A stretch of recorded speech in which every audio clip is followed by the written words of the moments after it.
This is the view up Strathnethy to Bynack More, which is where I'm heading for a high up camp. It's a muggy, humid day, the occasional breeze. I hope there'll be a bit more higher up, keep the midges away, but it's still, as always, lovely to be out here. This is an old little used path that I don't think I've been on before, that runs up between Bynack More, which you can see up there, and Bynack Beg, which you can see on the right. And it's a nice little path cutting up across the hillside,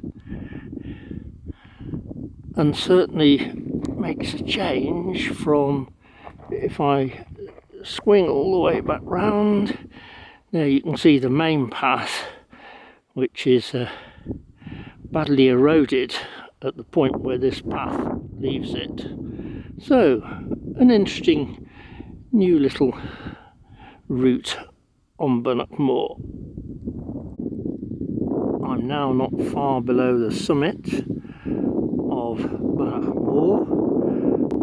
The little burn down here has got water in it, so in this fairly rough terrain I now need to find a campsite, and preferably one with a bit of a breeze.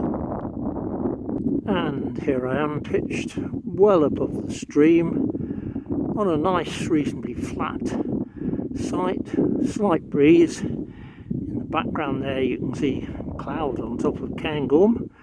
I hope it doesn't drop any lower and come this way.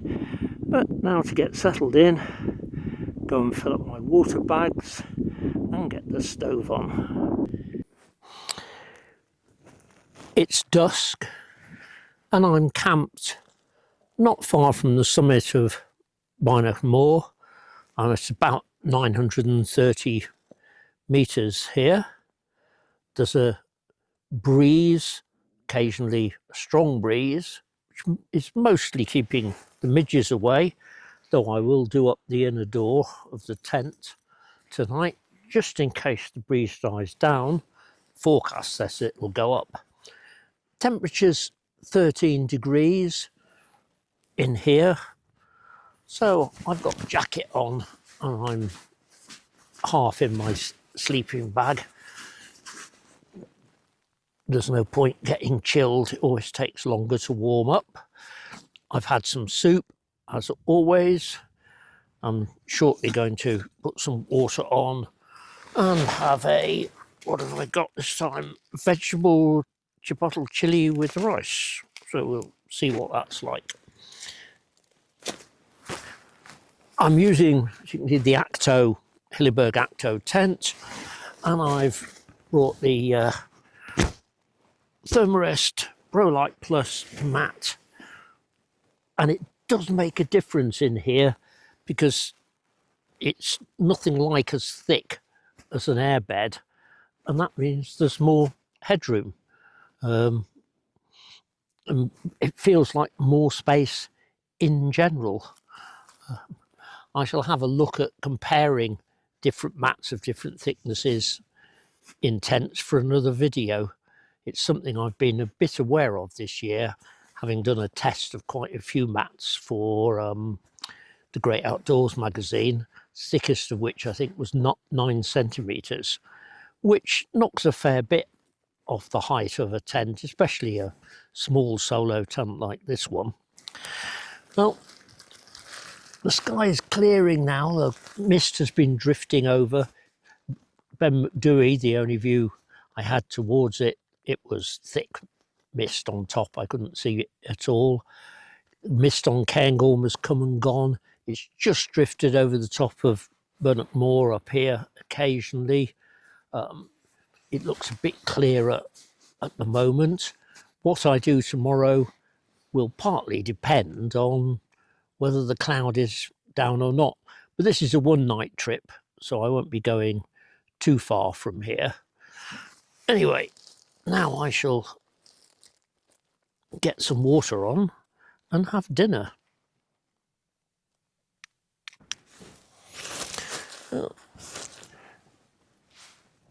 6:30 in the morning. I'm having my first cup of coffee.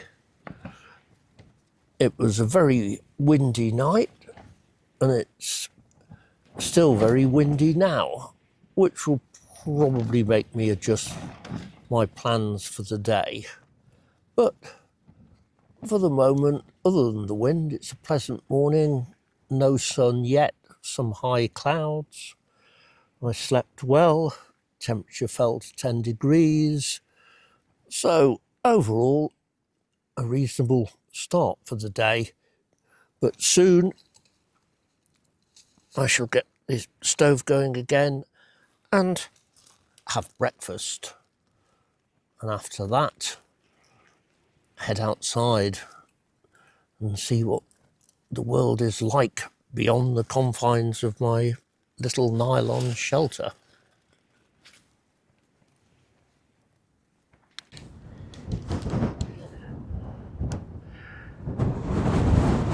A walk round a very windy camp. Over there you can see Cairngorm, and then swinging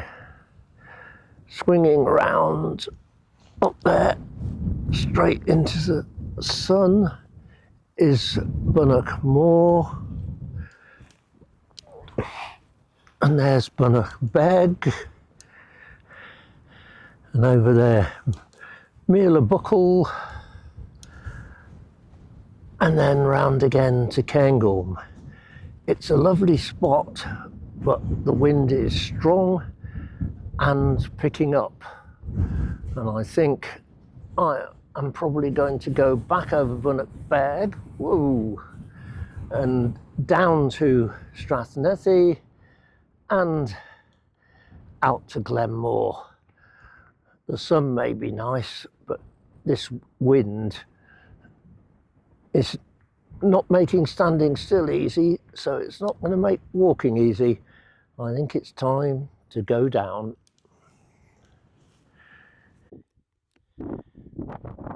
On the summit of Bynack Beg, with a bit of shelter from the wind, so it might not drown out my voice. And this is looking across some of the summit rocks to Cairngorms and Bynack, which just has a touch of cloud.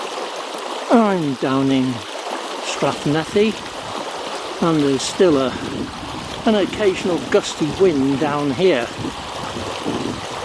and it's clouding over high up, so I think I made the right decision to come down earlier than I'd originally intended.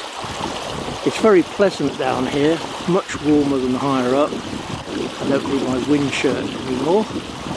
Now I've just got to walk out the Strathnethy. There's a gust of wind, and back round to Glenmore.